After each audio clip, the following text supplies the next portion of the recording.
5 seconds to go.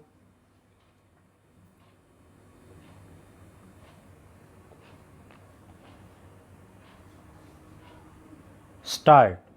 This, to my mind, shows two things. Firstly, the framers of the Constitution had deep faith in democracy and in the wisdom of the masses.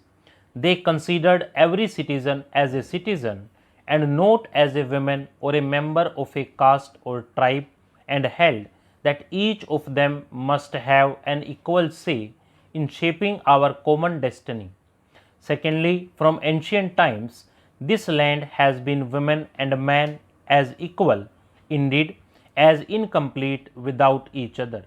I know of no other civilization that perceives God as Ardh Nar Narishwar, half male and half female. Inspired by our ideals and values, we have gone further during these 7 decades and have provided for 50% reservation for women in local bodies. Calling it women's empowerment is a misnomer, I think, because women are powerful anyway. Do not we say they are a manifestation of Shakti?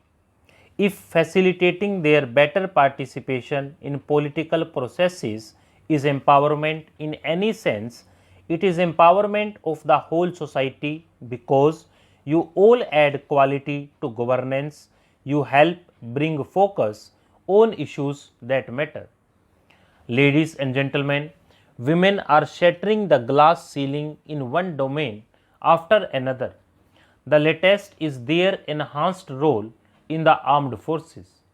Their numbers are rising in the traditional male bastions of science, technology, engineering, mathematics, and management, collectively known as STEM. There must have been more women than men among the Corona warriors who guarded the nation during those months of the crisis. Kerala has always contributed more than its fair share when it comes to healthcare personnel, and women of this state have set an example of selfless care even at a great personal risk during this period of crisis. Such achievements should have been natural for women who constitute about half of the population. That unfortunately has not been the case. We have to admit that they have suffered from deep rooted social prejudices. Their proportion in the workforce is nowhere near their potential. In politics, too, there should be far more of you contesting and also winning elections. This sad state of affairs is, of course, a worldwide phenomenon. India has had at least one woman prime minister, and there has been one woman too among my illustrious predecessors in Rashtrapati Bhavan, when several nations are yet to have their first female head of state or government. Putting the matter in the global context helps us realize that the challenge before us is to change the mindset, a task that is never easy. It takes immense patience and time. We can certainly take solace in the fact that the freedom movement laid a solid foundation for gender equality in India, that we had a great beginning and that we have already come a long way. The mindset is already changing, and gender sensitivity, including towards the third gender and other gender identities, is advancing rapidly. The government is also doing its best to impart momentum to this trend with focused initiatives like Beti Bachao, Beti Padhao. Over the decades, the state of Kerala too has been a shining example, removing obstacles in the path of women's progress.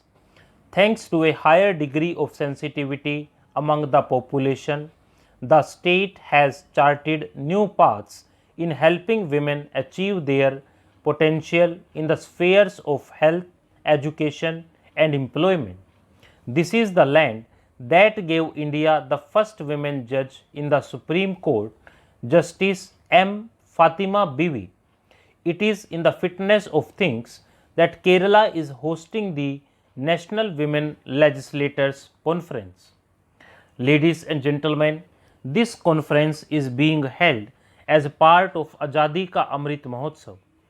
At this historic juncture, we are not only looking back but also looking ahead. We are now looking forward to the centenary of India's independence in the year 2047. The next 25 years promise to be the auspicious period of Amrit Kal. I am sure this conference will deliberate as much about women's role in the freedom movement as about women's role in nation building over the next quarter century. I now pronounce the concept of power of democracy inaugurated. I hope that this first national conference under power of democracy will be a great success. I congratulate the Kerala Legislative Assembly and its Secretariat for organizing this conference. I also extend my congratulations to all the delegates and invitees present here. I wish you all great success in your endeavors. Thank you. Jai Hind. Stop.